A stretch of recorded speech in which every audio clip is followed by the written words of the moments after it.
Hello दोस्तों, स्वागत है आप सभी का आपके अपने चैनल फिजिक्स टॉपर्स अकेडमी में। मैं हूं गौरव सिंह भव्य और मैं आपके लिए लेकर आया हूं 12th क्लास की फिजिक्स, जिसमें हम करा रहे हैं चैप्टर नंबर 3 और इस चैप्टर का नाम है इलेक्ट्रिक पोटेंशियल। और आज जो है हमारा लेक्चर नंबर 7 है। लेक्चर नंबर 7 में जो आज हमारा इंपॉर्टेंट टॉपिक है, ठीक है, उस टॉपिक का नाम लिख देता हूं मैं।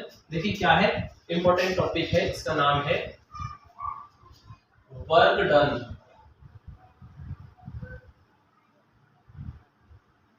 फॉर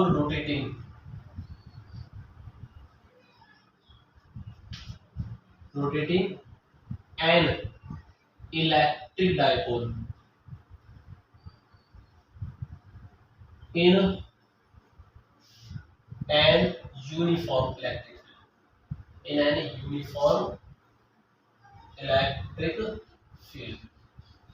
ठीक है, यानी यूनिफॉर्म इलेक्ट्रिक फील्ड के अंदर एक डाइपोल है, उसको रोटेट करने में कितना वर्डन होगा।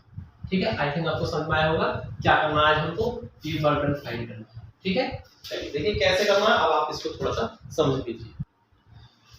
ठीक है, तो देखिए सबसे पहले हमको क्या करना है, एक इलेक्ट्रिक डाइपोल है ए और बी, जो कि -q + q चार्ज से मिलकर बना है, जैसा कि आपको फिगर में शो हो रहा है। ठीक है, इसको यूनिफॉर्म इलेक्ट्रिक फील्ड ई के अंदर थीटा एंगल बनाते हुए रखा गया है। ठीक है, अब इसको जैसे इस यूनिफॉर्म इलेक्ट्रिक फील्ड के अंदर रखा जाएगा तो इस पर एक टॉर्क लगेगा। क्या लगेगा? इस पर एक टॉर्क लगेगा जो इसको घुमाएगा, और बस जब ये घूमेगा तो कुछ वर्डन होगा, उस वर्डन को ही हमें फाइंड करना है। ठीक है, आई थिंक आपको समझ में आया होगा। इलेक्ट्रिक डाइपोल है, यूनिफॉर्म इलेक्ट्रिक फील्ड के अंदर इसको रखा है, जैसे इसको रखा जाएगा इस पर एक टॉर्क लगेगा, टॉर्क इसको घुमाएगा और घुमाने में जो वर्क हुआ है वही हमको फाइंड। ठीक है, बिल्कुल सिंपल है, कुछ नहीं करना है इसमें। सबसे पहले देखिए इसको कहां से कहां तक घुमाना है। भाई कहीं कहीं स्टार्टिंग पॉइंट भी तो होगा इसका, और जहां तक इसको घुमाना है तो उसका भी कुछ ना कुछ एक पॉइंट होगा कहां तक इसको घुमाना है, यानी इनिशियली कहां से कहां तक फाइनली आपको इसको घुमाना है, वो सब समझ लेते हैं पहले। देखिए सपोज करो ये जो स्टार्टिंग में रखा है θ1 एंगल बनाते हुए रखा है। कितना रखा है? θ1 एंगल बनाते हुए रखा है इलेक्ट्रिक फील्ड के साथ। डाइपोल है, इसको हमने इनिशियली इलेक्ट्रिक फील्ड के साथ θ1 एंगल बनाते हुए रखा है, और इसको फिर हम घुमा रहे हैं, और घुमाया कहां तक है इसको, सपोज करो वो फाइनल पोजीशन θ2 एंगल पर आ चुका है, यानी घूमते घूमते वो इलेक्ट्रिक फील्ड के साथ θ2 एंगल बनाते हुए आ गया है। ठीक है, यानी आपको टोटल वर्डन जो निकालना है θ1 से θ2 तक रोटेट करने में वर्डन निकालना है। आई थिंक आपको समझ आया होगा। बट हम इसको फाइंड करेंगे, और किस मेथड से करेंगे? इंटीग्रेशन मेथड से करेंगे। पूरे डायरेक्शन को हम जो θ1 से θ2 तक रोटेट करने में जो वर्डन निकालेंगे उसको हम निकालेंगे इंटीग्रेशन मेथड से। ठीक है, और इंटीग्रेशन मेथड में जो होता है वो आपने पढ़ा होगा आपसे पहले भी, कि क्या करते हैं उसमें हम इसको θ1 से θ2 तक पूरा रोटेट नहीं करेंगे, पहले हम इसको थोड़ा सा स्मॉल एंगल या स्मॉल डिस्प्लेसमेंट dθ तक घुमाएंगे, थोड़ा सा घुमाएंगे इसको, है ना, थोड़ा सा एंगुलर डिस्प्लेसमेंट dθ तक घुमाएंगे और वर्क डन निकाल लेंगे। कितना? dθ तक स्मॉल एंगल। ठीक है, स्मॉल एंगुलर डिस्प्लेसमेंट dθ तक घुमाने में किया गया वर्क डन निकालना है, और उसके बाद इंटीग्रेशन करके लिमिट θ1 से θ2 की लगा करके आप इसका पूरा वर्क डन फाइंड कर सकते हैं। बहुत ही सिंपल है, कुछ नहीं, इंटीग्रेशन मेथड कुछ ऐसे ही काम करता है। चलिए हम करते हैं। सबसे पहले इसको जब रखा जाएगा इस पर क्या लगेगा? एक टॉर्क लगेगा। ठीक है, तो हम टॉर्क लिखते हैं, torque on electric dipole in uniform electric field.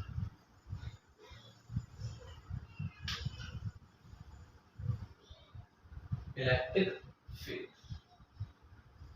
ठीक है, यानी जैसे इसको इलेक्ट्रिक फील्ड में रखा है तो इस पर टॉर्क कितना लगा, कितना होता है? Torque equal to Pe sin theta, इतना टॉर्क लगता है। और ये कैलकुलेशन हम चैप्टर नंबर 1 में हम कर चुके हैं ऑलरेडी, तो वहीं से मैंने इसको उठाकर लिख दिया है। ठीक है, आई थिंक आपको इतना समझ आया होगा, कोई समस्या नहीं है। आप देखिए अब हम इसको कितना घुमाना है, सबसे पहले स्मॉल एंगुलर डिस्प्लेसमेंट थीटा तक dθ तक घुमाएंगे और वर्क डन निकालेंगे, उसके बाद इंटीग्रेशन कर देंगे θ1 से θ2 तक घुमाने में टोटल वर्क आ जाएगा, लिमिट लगा देंगे अगर तो। ठीक है, तो सबसे पहले हम क्या करते हैं, वर्क डन निकालते हैं। Work done in rotating small angular displacement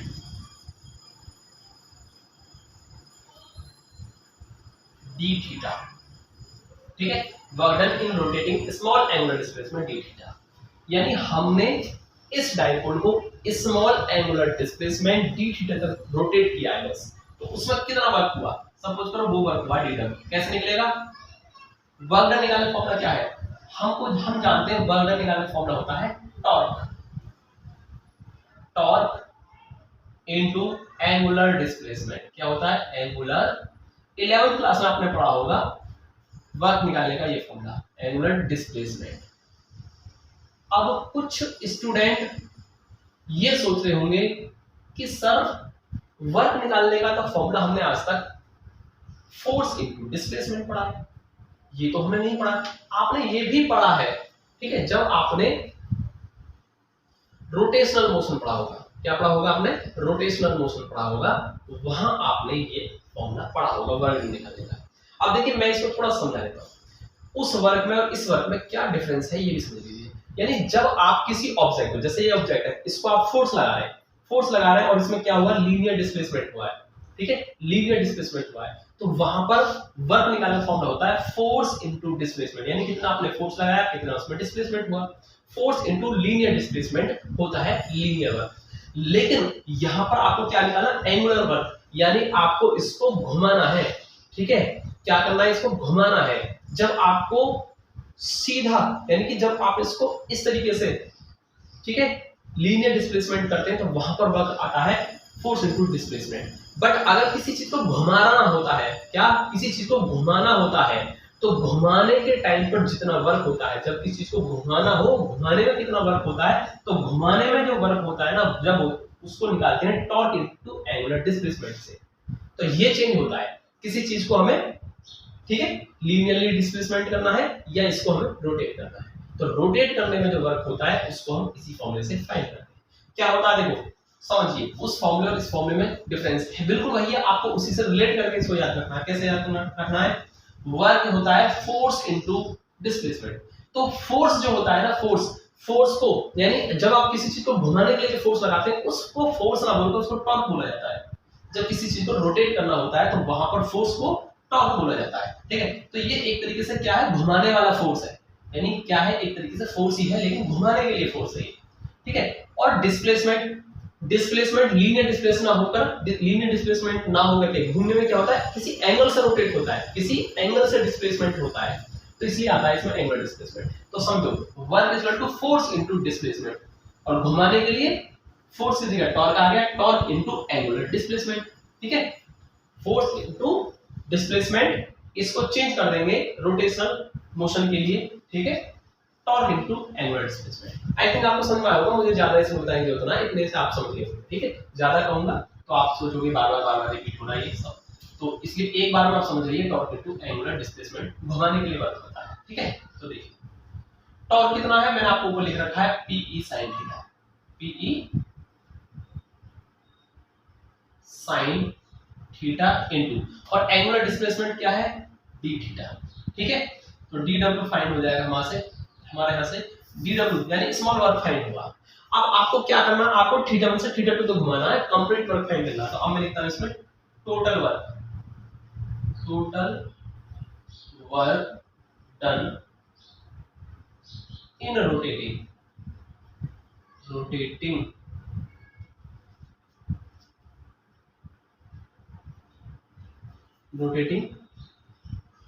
a dipole from theta 1 to theta 2। क्या, कहां तक घुमाना आपको, थीटा 1 से थीटा 2 पोजीशन तक घुमाना है, ठीक है। तो ये टोटल वर्क आ गया, और उस टोटल वर्क को मैं W लिख सकता हूं। और कैसे निकालेंगे, मैंने बता रखा है आपको, स्मॉल वर्क जो होगा उसका इंटीग्रेशन कर दीजिए, ठीक है, प्रॉपर लिमिट के साथ। और लिमिट क्या रहेगी, आपने थीटा 1 से थीटा 2 तक घुमाना है आपको, तो थीटा 1 से थीटा 2 की लिमिट लगा दीजिए और स्मॉल वर्क का इंटीग्रेशन हो जाएगा। स्मॉल वर्क कितना है आपका, PE sin theta into d theta, और इसी का इंटीग्रेशन हो जाएगा। अब ये टोटल वर्क हो गया, सही है ना, बिल्कुल सिंपल लॉजिक है। स्मॉल वर्क निकालिए, उसका इंटीग्रेशन कर दीजिए, कहां से कहां तक घुमाना है वो आप लिमिट लगा दीजिए, टोटल वर्क आ गया, ठीक है। तो बहुत सिंपल है। अब देखिए इसको मैं थोड़ा सा ऊपर से रफ कर देता हूं ताकि मुझे थोड़ा सा स्पेस मिल जाए इसको करने के लिए। तो क्या होगा,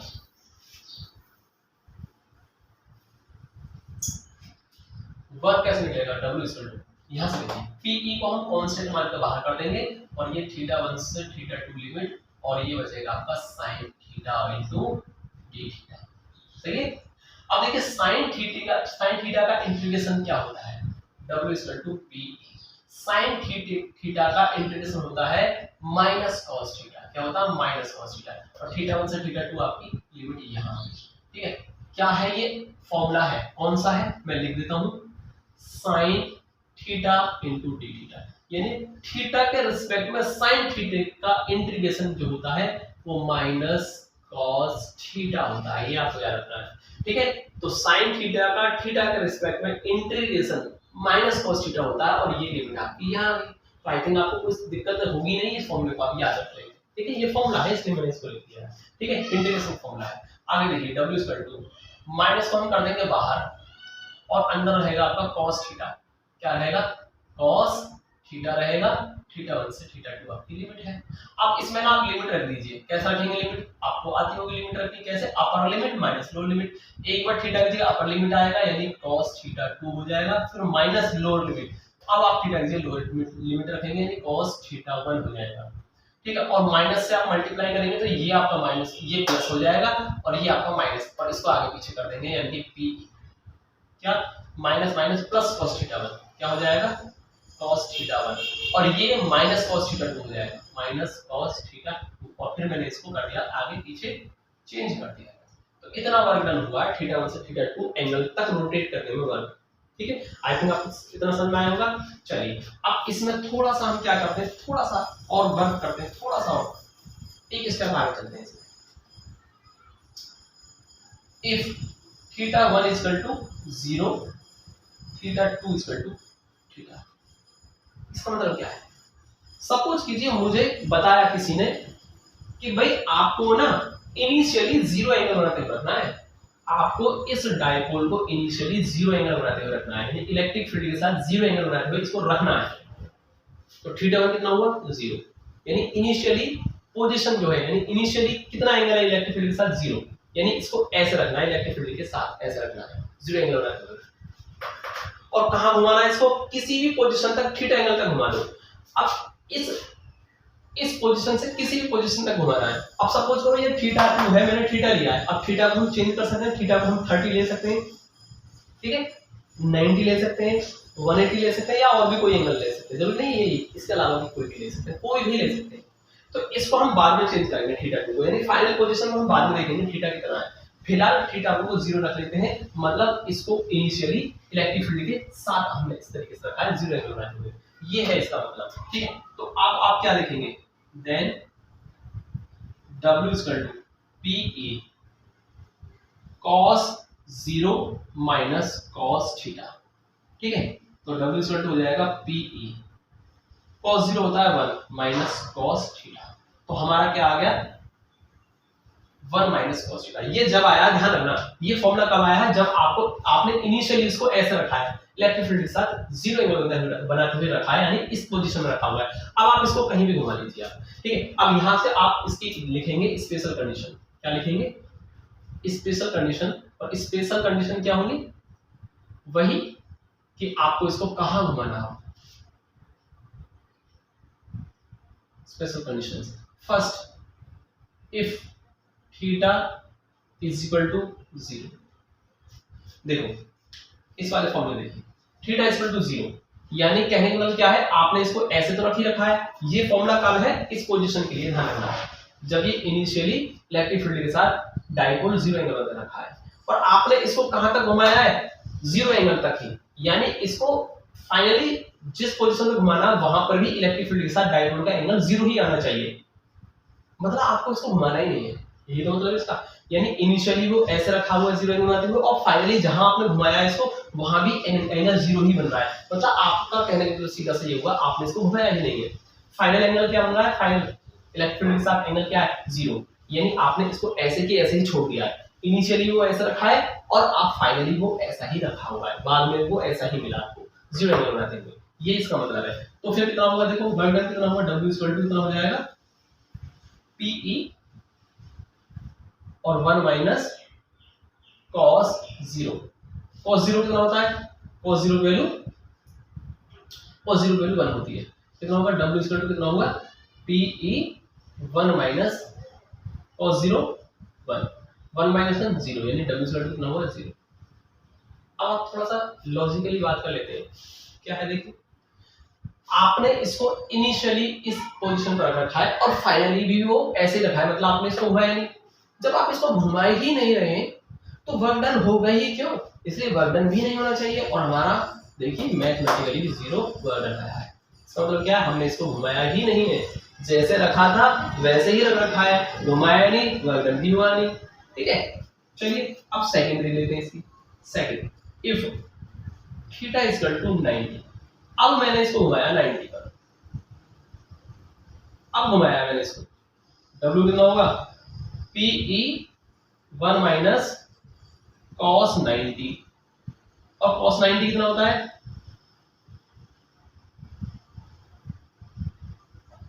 cos 90 कितना होता है आपका 0, तो 1 माइनस 0 1 हो जाएगा, यानी कि PE, W equal to PE। अब हुआ वर्क, कैसे हुआ देखिए, इनिशियली आपने इसको ऐसा रख रखा था और आपने इसको कहां घुमाया 90 एंगल तक घुमाया, यानी कि ऐसे रखा था, आपने इसको ऐसे घुमा दिया, यानी इस तरीके से रखा था ऐसे और ऐसे कर दिया है आपने, तो कितना वर्क हुआ PE के बराबर वर्क होगा। ठीक है, आई थिंक आपको समझ आया होगा कितना वर्क होगा। दो पोजीशन हो चुकी है इसकी, दो स्पेशल कंडीशन हो चुकी है। अब मैं लेता हूं इसकी थर्ड क्या है, if theta is equal to 180। मान लीजिए आपने इसको कहां रखा है, इलेक्ट्रिक, मान क्या लीजिए आपने देख रखा है, ये जो कंडीशन है ये वही है जब आपने इसको इलेक्ट्रिक फील्ड के साथ 0 एंगल पर रखा है। अब आप इसको घुमा रहे हैं 180 तक, 90 प्लस 90, यानी आपने इसको इस तरीके से घुमा करके रख दिया, पूरा 180 घुमा दिया।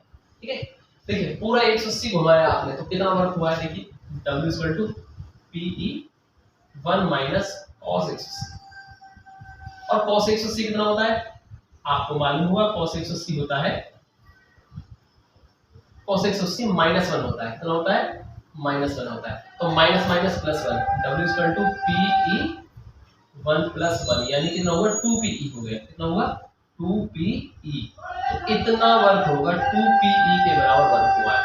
अब जरा ध्यान से देखेंगे इसको, क्या है, आपने इसको 90 में घुमाया, PE वर्क हुआ, और आपने फिर से इसको 90 घुमा दिया, फिर से PE होना चाहिए, तो क्या हुआ PE प्लस PE यानी 2PE, तो यही तो आ रहा है। तो आप इस तरीके से इसको समझ सकते हैं। ठीक, तो ये हुआ हमारा टॉपिक खत्म आज का। ठीक है, ये टॉपिक हमारा खत्म हुआ। अब देखिए इसके बाद एक छोटा सा टॉपिक और है इसमें, क्या टॉपिक है कि जब आप डाइपोल को इसकी स्टैंडर्ड पोजीशन से घुमाते हैं, स्टैंडर्ड पोजीशन क्या होती है मैं आपको वही बताता हूँ। जब आप इसको घुमाते हैं तो आपको इसकी इस इलेक्ट्रिक डाइपोल की क्या निकालनी है, पोटेंशियल एनर्जी फाइंड करनी है। इलेक्ट्रिक फील्ड के अंदर, यूनिफॉर्म इलेक्ट्रिक फील्ड के अंदर इलेक्ट्रिक डाइपोल की पोटेंशियल एनर्जी फाइंड करनी है आपको। ये है आपका नेक्स्ट टॉपिक, हम इसको बता देते हैं इसी में। तो गर्मी बहुत ज्यादा है इसलिए थोड़ा सा पसीने पोंछ लेता हूँ, बहुत गर्मी हो रही है। देखिए मैं आपको फिर बता रहा हूँ, लेकिन जिस हिसाब से मेहनत कर रहा हूँ उस हिसाब से रिस्पॉन्स तो नहीं आ रहा। ठीक है, गलत बात है आप लोग, लेकिन फिर भी चलो मेरा फर्ज है, मैं अपना फर्ज पूरा कर रहा हूँ। ठीक है, आप अपना पूरा कीजिए या ना कीजिए, मैं अपना फर्ज पूरा कर रहा हूँ, मेरा काम पार्टी का रखना है। ठीक है, चलिए लेते हैं हम अगला टॉपिक। तो देखिए मैं यहाँ पर लिख दिया मैंने। अब नेक्स्ट पॉइंट क्या है, next topic, potential energy of an electric dipole in uniform electric field. अब देखिए अब हम क्या निकाल रहे हैं, डाइपोल की यूनिफॉर्म इलेक्ट्रिक फील्ड के अंदर निकाल रहे हैं हम पोटेंशियल एनर्जी। कैसे निकालेंगे देखिए, सबसे पहले अब आपको ध्यान रखना है, डाइपोल की पोटेंशियल एनर्जी निकालने के लिए सबसे पहले ना आप इसको डाइपोल को इलेक्ट्रिक फील्ड के साथ 90 डिग्री यानी परपेंडिकुलर रखना पड़ता है। यानी आपको परपेंडिकुलर ही पोजीशन लेनी है, स्टार्टिंग पोजीशन, यानी θ1 आपको 90 डिग्री ही लेनी है, और इसको बोला जाता है स्टैंडर्ड पोजीशन। यानी आपको डाइपोल को यूनिफॉर्म इलेक्ट्रिक फील्ड के साथ कैसा रखना है, स्टैंडर्ड पोजीशन में रखना है, मींस परपेंडिकुलर रखना है। और अब आप इसको परपेंडिकुलर डायरेक्शन में रखना है, आपको इनिशियली आपको इस पोजीशन में रखना है, और फिर आप इसको कहीं भी घुमा दीजिए किसी भी पोजीशन तक, यानी θ2 θ एनी पोजीशन, कोई पोजीशन हो सकती है। अब देखिए बाद में हम इसको क्या कर सकते हैं, थीटा सपोज करो आपसे कहा 90 डिग्री घुमाना है, 30 डिग्री तक, कितना घुमाना है 30 डिग्री घुमाना है, यानी θ2 30 हो जाएगा। स्टार्टिंग तो आपका 90 है ही, स्टैंडर्ड पोजीशन आपको इनिशियली तो 90 ही रखना है, बाद में आप इसको एनी पोजीशन यानी कोई भी पोजीशन दे सकते हैं। ठीक है, किसी भी एंगल तक घुमा सकते हैं, सपोज करो θ थीटा इक्वल टू 0 हो सकता है, 90 हो सकता है, 30 हो सकता है, 60 हो सकता है, कोई भी एंगल हो सकता है ये वाला किसी भी पोजीशन तक, लेकिन स्टार्टिंग में आपको इसको परपेंडिकुलर ही रखना है, मींस थीटा इक्वल टू 90 ही लेना है। तो जितना भी वर्क होगा, ध्यान रखिए इस स्टैंडर्ड पोजीशन से किसी भी एंगल तक घुमाने में जितना भी वर्क होगा वही वर्क इस डायपोल के अंदर पोटेंशियल एनर्जी की फॉर्म में स्टोर हो जाएगा। ठीक है, तो यही इसकी पोटेंशियल एनर्जी की डेफिनेशन बनेगी। ठीक है, तो क्या करना हमें, theta 1 equal to 90 standard position लेनी है और थीटा 2 इक्वल टू थीटा कोई पोजीशन हो सकती है। तो वर्क डन कितना होगा, देखो वर्क डन किस फॉर्म से निकालेंगे, P cos theta 1 minus cos theta 2, यही तो होता था हमने पिछले डेरिवेशन में किया था ये। ठीक है, अब देखिए थीटा 1 इक्वल टू 90 रखेंगे हम इसमें, cos थीटा 1 इक्वल टू 90 रखेंगे हम माइनस cos थीटा 2 हम थीटा रखेंगे, तो वर्क डन कितना होगा, P cos 90 कितना होता है, cos 90 आपको होता है 0 माइनस cos थीटा, यानी हम कर सकते हैं इसको W equal to minus PE cos theta minus PE cos theta, इतना वर्क होगा, कितना वर्क हुआ, इतना वर्क हुआ।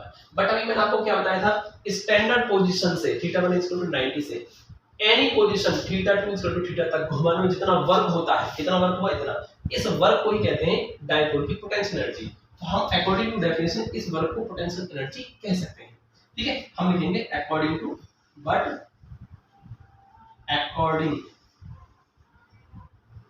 according to definition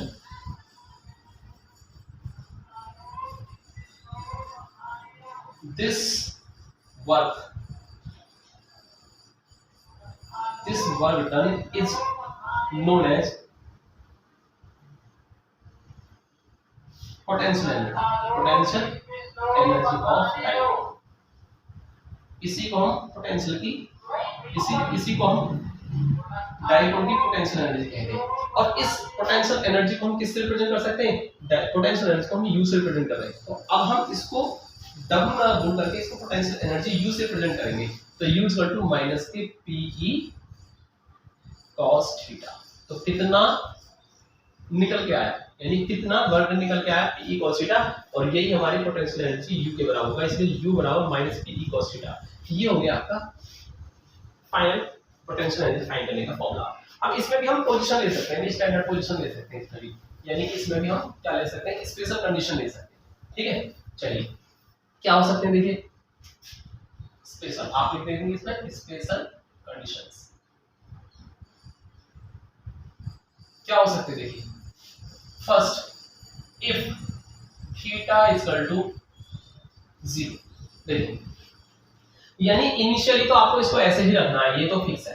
और थीटा देखिए, ये जो थीटा 2 थीटा है, अब इसको चेंज कर रहा हूं मैं, theta 2 equal to theta, theta यहां ले रहा हूं 0, यानी फाइनली क्या रखना है, इसको 0 एंगल पर लाना है, यानी इसको इस पोजीशन से लाना है थीटा इक्वल टू 0 पर, कहां लाना है, थीटा इक्वल टू 0, यानी 90 एंगल से आपको इलेक्ट्रिक फील्ड की डायरेक्शन में लेके आना है, इसको परपेंडिकुलर से पैरेलल लेके आना है ना, इलेक्ट्रिक फील्ड के ऐसे से ऐसे करना है आपको, 90 टू 0 पर लाना है। तो 0 एंगल तक लाने में कितना वर्क हुआ, ठीक है, वो निकाल लेते हैं, वही उसकी पोटेंशियल एनर्जी हो जाएगी। तो U इक्वल टू कितना हो जाएगा, माइनस के PE cos 0, तो W इक्वल टू कितना होगा, माइनस PE, और cos 0 कितना होता है, cos 0 होता है हमारा 1, तो U बराबर हो जाएगा माइनस PE।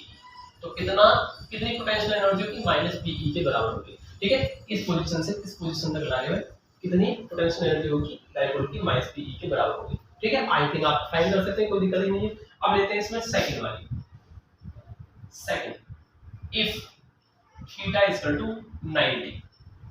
ओके, देखिए इसको समझिए ध्यान से, आपने इसको कैसे रखा है, इनिशियली स्टैंडर्ड पोजीशन में, और आपको कहां तक घुमाना है, 90 डिग्री के एंगल तक ही घुमाना है इलेक्ट्रिक फील्ड के साथ, यानी कि ये कैसे रखा है, इलेक्ट्रिक फील्ड के साथ 90 एंगल बनाते हुए रखा है। ठीक है, और थीटा 2 इक्वल टू थीटा, जो कि कितना फिर से नब है, यानी आपका फाइनल जो एंगल है, फाइनल एंगल जो है वो भी 90 है, मतलब आपने इसको घुमाया ही नहीं है, इसका मतलब है आप इसको घुमा ही नहीं रहे, यानी पहले भी ऊपर क्या रखा है, स्टैंडर्ड पोजीशन में रखा हुआ है, और फाइनली वो स्टैंडर्ड पोजीशन में ही रखा हुआ है, यानी ऐसे रखा था और अब भी ऐसे ही रखा है, आप इसको घुमा ही नहीं रहे। जब आप इसको घुमा ही नहीं रहे तो वर्क भी नहीं होगा, जब वर्क भी नहीं होगा तो पोटेंशियल एनर्जी भी नहीं होगी, क्योंकि वर्क ही एनर्जी होती है। तो आप देखते हैं इसमें 0 आना चाहिए, तो देखते हैं आता है या नहीं आता है। तो U बराबर माइनस PE cos 90, और cos 90 हमारा 0 होता है, इसलिए u बराबर 0 हो गया। ठीक है, cos 90 0 होता है। ठीक है, तो टोटल पोटेंशियल एनर्जी क्या होगी, डायपोल की 0। क्यों? क्योंकि आपने घुमाया नहीं, ऐसे रखा था और ऐसे ही रखा है, आप घुमा नहीं रहे इसको, घुमाने गए तो वर्क नहीं हो रहा, वर्क नहीं हो रहा तो पोटेंशियल एनर्जी भी क्या होगी, 0 होगी। अब इसमें फाइनल देख लेते हैं, थर्ड वाली कंडीशन। थर्ड कंडीशन देख लेते हैं कि if theta is equal to 180, ठीक है, देन u विल बी कितना होगा, minus PE cos 180, u is equal to minus PE cos 180 हमारा होता है -1, तो u बराबर हो जाएगा माइनस प्लस पीई के बराबर होगा। तो कितनी पोटेंशियल एनर्जी होगी, पीई के बराबर होगी। आई थिंक आपको समझ में आया होगा, कोई समस्या ही नहीं है। तो ये हमारा देखिए चैप्टर थ्योरेटिकली हमारा खत्म हुआ। अब अगली जो नेक्स्ट वीडियो लाऊंगा मैं, उसमें मैं आपको न्यूमेरिकल स्टार्ट करूंगा उससे, ठीक है। कुछ न्यूमेरिकल आप करेंगे, कुछ मैं करूंगा, कुछ न्यूमेरिकल जो आप कर सकते हैं मैं उनको छोड़ दूंगा, बाकी मैं आपको सारे से लगभग न्यूमेरिकल डिस्कस करने वाला हूँ अगली वीडियो में, ठीक है, न्यूमेरिकल्स की वीडियो में।